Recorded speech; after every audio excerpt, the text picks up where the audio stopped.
Hello, everybody. My name is Haley Gibson. I'm a registered nurse and functional nutritionist. I work alongside Dr. David Jockers to help people overcome their health obstacles naturally. We strive to find the underlying cause of health problems and then guide them through the process of getting their health back. And I wanted to take the time to thank you for listening, and I sincerely encourage you to embark on your own health journey. Today, I'm going to talk a little bit about anemia. Globally impacts 1.62 billion people, or 24.8% of the population. Iron deficiency may seem like a small thing, but if it gets severe enough, it can lead to severe illnesses, including heart attacks. Obviously, this is a severe and chronic case, but if it can lead to that, what do you think is happening over time or showing up on a daily basis that could be avoided? As a clinician, I see many clients who struggle with anemia and the resulting side effects, many of whom don't even realize anemia is a problem. I have noticed that it is especially common with people who have yeast or bacterial overgrowth, follow a vegetarian diet, or consume inflammatory foods.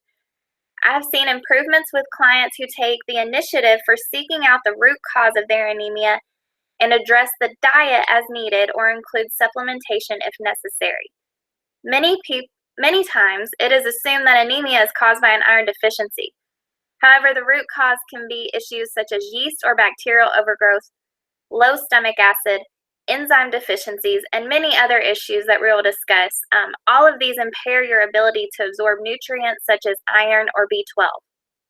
We will discuss this in more detail, as well as how to test for and pinpoint the underlying cause in this presentation. Before I get started, I just want to quickly introduce myself so you know who you're listening to. If you look up here in the top left corner, this is a recent picture of myself. You can see my parents and I were out on the boat just enjoying the sun and wakeboarding a little bit. If you look to the middle, you can see my boyfriend standing there with me. He is a firefighter and paramedic. I'm extremely proud of all that he does for our community. And if you look to the right, you can see us with our Savage Race medals on. We did a race. It was about 5 miles long, had 25 obstacles. It was really challenging and exciting. So for those of you who really like to do that sort of thing, I highly recommend the Savage Race. Up above that, you can see the big group of the mountain challengers. I consider this my social outing of the week. We go out every Monday. We run up the side of Kennesaw Mountain. We include exercises in our run, and it's a great time with great people. I really enjoy it. So let's start talking about anemia. Anemia occurs when there is an impaired production of red blood cells. These cells are responsible for carrying oxygen and nutrients to our tissues, as well as removing carbon dioxide and other waste products. It has been known to cause permanent cognitive impairments and delayed physical development in infants if not addressed. I think this really puts into perspective the importance of having healthy red blood cells. The simple fix is typically iron supplementation. However, if iron depletion is not the source of the problem, this can result in iron overload and still leave the person suffering from anemia and its effects. Therefore, it is extremely important to figure out the type and cause of each anemic case and address the underlying issue. Anemia can become dangerous when oxygenation and waste elimination are impaired enough to cause a person to become symptomatic. This slide goes over the many common symptoms seen with anemia. Fatigue and weakness are two of the most common symptoms. Body coldness and pale discoloration are also reliable indicators of anemia. When our cells are not getting an adequate supply of oxygen and nutrients, our heart will try to compensate by beating faster. So you may feel like your heart is racing or you're experiencing palpitations. This slide discusses the main causes of anemia. I don't really have enough time to discuss all of these causes in detail today because I mainly want to focus on how to differentiate between the types, identify the cause, and find the solution more so than discuss the details of each of these. To sum up this page, any factor that disrupts the stomach lining can result in leaky gut. Disrupting factors include NSAIDs, antibiotics, pesticides, alcohol, sugar, infections, and this is just a few of them. There are many, many more. Leaky gut can result in things such as low stomach acid, autoimmunity, and gut dysbiosis. These issues further impair the body's ability to absorb vital nutrients for red blood cell production, such as folate, iron, and B12. Many people are told that they have too much stomach acid and are put on proton pump inhibitors such as Protonix to decrease their stomach acid. How many times have you heard about your friends popping a Tums, or maybe even you use antacids to help relieve acid reflux and indigestion? However, the majority of the time, people actually have too little stomach acid, and these medications only exacerbate the issue. Our foods, diet choices, and lifestyle choices, stomach acid typically fails to reach an acidity point that stimulates the closure of the esophageal sphincter. The esophageal sphincter is the opening between the stomach and the esophagus. Highly acidic stomach acid signals the sphincter to close when we ingest foods. When the sphincter is not signaled to be closed, this results in reflux of acid, which will feel like too much acid. In reality, it is not enough. We want our stomach pH to be acidic in order to break things down appropriately and make them usable. When we do not have good stomach acid levels, we fail to absorb nutrients such as folate, B12, and iron. Signs of low stomach acid include excessive belching, bloating, gas immediately following a meal, bad breath, difficult bowel movements, acid reflux, a sense of fullness during and after meals, difficulty digesting fruits and vegetables, and finding undigested foods in stool. So this is definitely something to be on the lookout for, especially if you're already taking some of these medication in hopes of improving your indigestion. Leaky gut and low stomach acid can also lead to overgrowth of beneficial and harmful organisms in our gastrointestinal tract and vice versa. Yeast and bacteria compete with us for our nutrients and can impair our absorption and utilization in our own organ systems. While these organisms are beneficial in certain areas, overgrowth is very harmful and needs to be addressed.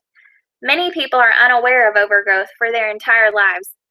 They live with the side effects and they never figure out why they feel tired, bloated, anxious, crave sugar, and many other issues that these overgrowth of microbes cause. All right, so we need to move on to how to differentiate between the causes of anemia and what to do about it. There are many different kinds of anemia, but I'm only going to address the top two that I see on a regular basis. You can read more about the other types in my article. The two types that I want to discuss are microcytic and megaloblastic anemia.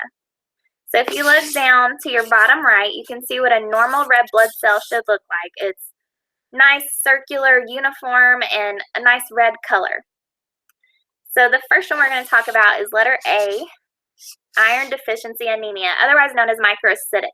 This is the most common type of anemia worldwide. It is characterized by small, often hypochromic or pale red blood cells in a peripheral blood smear. This type of anemia is mostly caused by an iron deficiency. This deficiency occurs either because the body is not getting enough or it is not absorbing it properly. Iron is a necessity for hemoglobin production, and without it, the body cannot produce enough hemoglobin to make healthy red blood cells. So the second one we're going to discuss is megaloblastic. If you look to the right to letter B, megaloblastic or vitamin deficiency anemia. So in addition to iron, your body also needs folate and vitamin B12 to produce enough healthy red blood cells. A diet lacking in these and other key nutrients can cause decreased red blood cell production. Additionally, some people may consume enough B12, but their bodies are not able to process the vitamin. This can lead to vitamin deficiency anemia, also known as pernicious anemia. Other anemias are typically associated with chronic diseases and autoimmunities. These include aplastic, hemolytic, and sickle cell, just to name a few. All right, so let's look into differentiating and how to diagnose. Making the diagnosis of anemia and then differentiating between the causes can be a challenge, but it is important to identify the root cause in order to address it appropriately. The most accurate test is a bone marrow test, but this is expensive and invasive. The most efficient and non-invasive way to test for iron deficient anemia is done by looking at ferritin, serum iron, total iron binding capacity, and MCV levels in a blood sample. Other reliable indicators that aid in diagnosis include hemoglobin, hematocrit, MCH, MCHC, and red blood cells. Relook at all of these levels on our total thyroid report panel found at drjockers.com. So let's break down these lab values to more simple terms to help understand why we even look at these indicators. So first is ferritin. This is a blood cell protein that contains iron.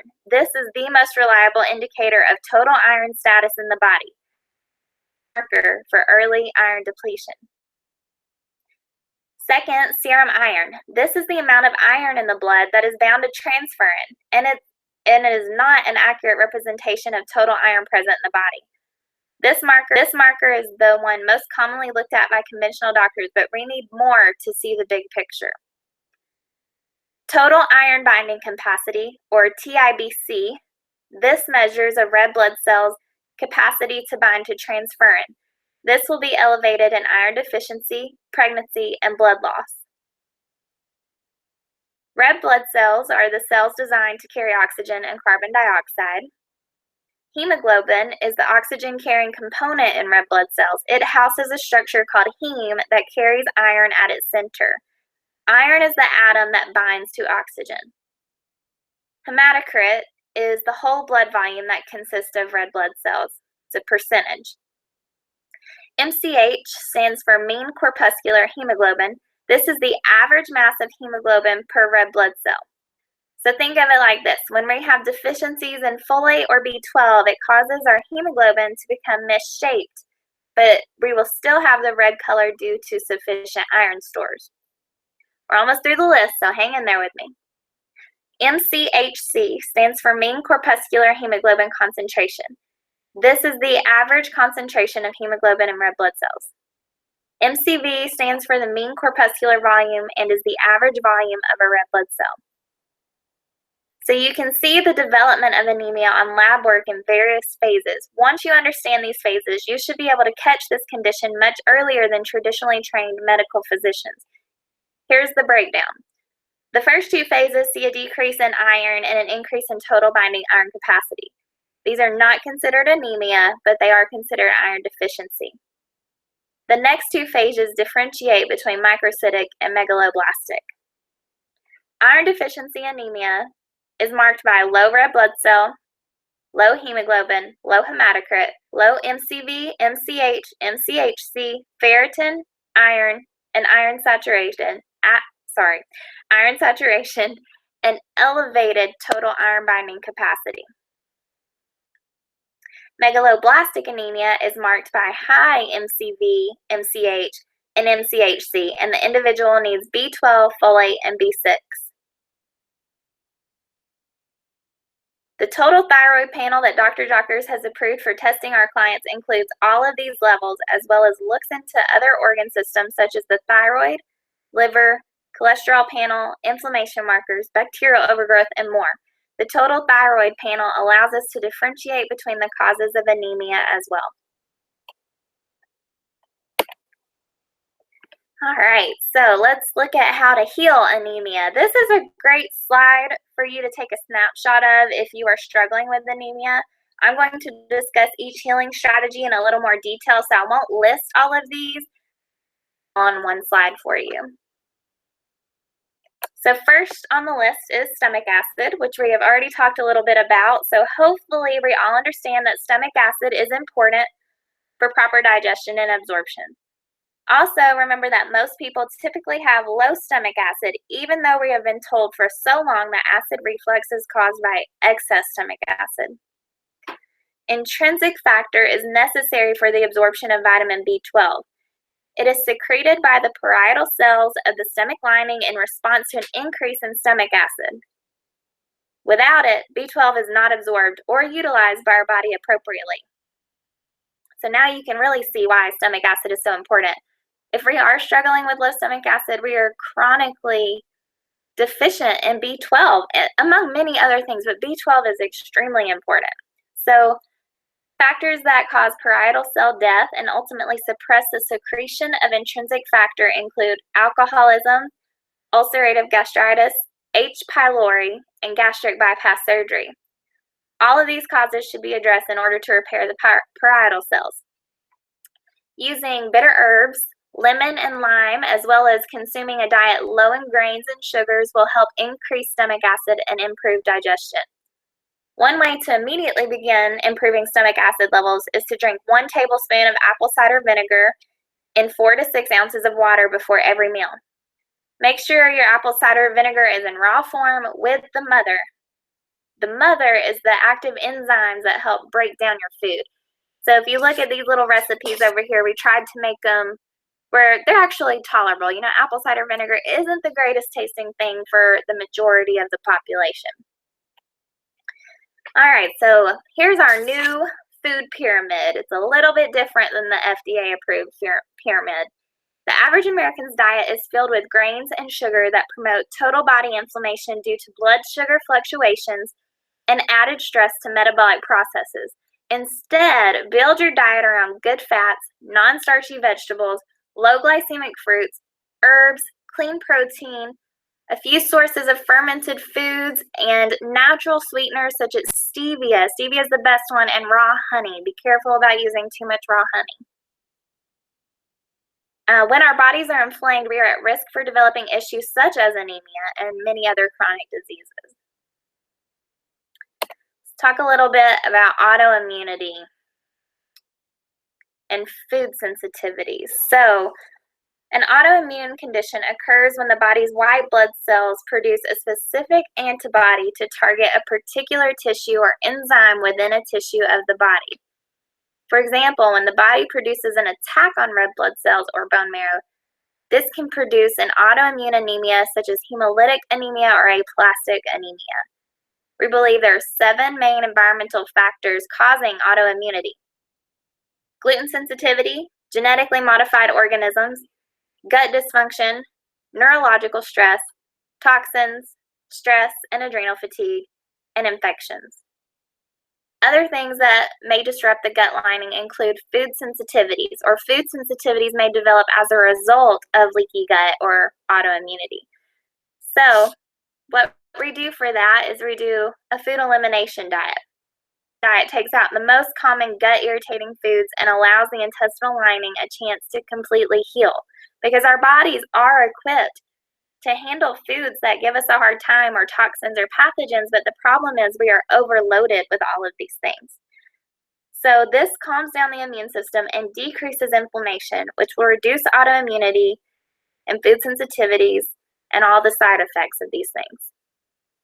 If you look over to the next picture, we need to resolve gastrointestinal infections. H. pylori and small intestinal bacterial overgrowth can deplete our vitamin and mineral stores, making it impossible to function optimally. Addressing any kind of microbe overgrowth is imperative to healing leaky gut. This is oftentimes the culprit for preventing someone from healing their bodies no matter how healthy they eat. Natural antimicrobials and good quality probiotics must be used to help reset the gut flora. Leaky gut occurs when the enterocytes, or cells of the intestinal wall, have widening gap junctions. Things that cause these cells to split apart include NSAIDs, antibiotics, blood sugar imbalance, environmental toxins, pathogens, pesticides, hormonal imbalance, and processed foods. Once the cells of the intestinal lining have started to loosen, large particles are able to get through that would not normally be able to get through the intestinal lining. This can result in infections, autoimmunity, low stomach acid, and impaired nutrient absorption. As we've discussed above, this can result in diseases such as anemia. So let's talk a little bit about supplementation. So the body does have a biofeedback mechanism that increases the absorption of iron in response to the body telling it that its iron stores are depleted. However, this response is minimal, and depending on the severity of iron depletion, it can take a long time to restore the body back to optimal levels.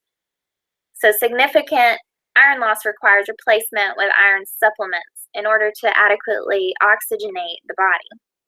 So we carry Iron Power. This is designed to be gentle on the GI system and decrease the side effects of constipation that most iron supplements cause. I only use this product with individuals that have iron deficiency or iron deficient anemia as seen on lab work. For milder cases, I will use 1 cap 1 to 2 times a day with food and possibly 500 milligrams of vitamin C. This helps improve absorption of the iron. For more advanced cases, we'll bump that up to 2 caps 3 times daily with food and with 500 milligrams of vitamin C, which helps improve the absorption. So we retest in about 90 days to make sure we are improving the levels and not exceeding the amount of iron that they need. Patient with B12 and folate may be necessary until absorption of these crucial vitamins have improved. B Strong is the supplement that we use to address these deficiencies. It contains the entire spectrum of B vitamins to support adrenal and neurological functions. It features active forms of vitamins B2, B6, and B12, which are more physiologically active than the typical form of these vitamins, such as thiamine. Folate is implemented as quaternolic, which is proven to have greater bioavailability over calcium salt forms. Testing for B vitamin deficiencies can be done by using the organic acid test. This can be found on drjockers.com as well. This is an awesome test. Best bang for your buck. You find out a lot about yourself, but I won't get into too much detail about that test today. So the last thing we want to look at is the foods that we need to be eating. So if you're deficient in iron, definitely need to be eating your liver, grass-fed beef, squash, pumpkin seeds, nuts, leafy greens, things like that. Sources of B12 are pretty similar. Liver, grass-fed beef, those are the 2 best sources, and then also pasture-raised chicken, eggs, raw milk, raw cheese, and grass-fed yogurt. You see the pretty picture in the middle, foods rich in folate. You got things like leafy greens, asparagus, broccoli, avocado, seeds, and nuts. You know, just eat everything in moderation. Focus on getting the high-quality fats, good protein sources, and a lot of nutrient-dense vegetables. Fermented foods are really important because they help you actually extract B12 from your foods. They help supply natural microbes that help proliferate the good, healthy guys in your gut. So very important to include. All right, so I talked a little bit about the thyroid panel and the organic acid test. You can find both of these at drjockers.com. If you're having any issues at all, please feel free to email myself. My email is nutrition@drjockers.com. This slide just shows myself and Dr. David Jockers. He is the owner and operator of Exodus Health Center in Kennesaw, Georgia, as well as drjockers.com. I'm his functional nutritionist, and I help people interpret their labs and make changes in their lives to overcome diseases. Our goal is to educate the community and provide people with the resources that they need to take responsibility for their health. If you are interested in a consultation, test, or have any questions at all, please feel free to email me at nutrition@drjockers.com. I would love to hear from you. So, thanks for listening, everybody. Have a great day.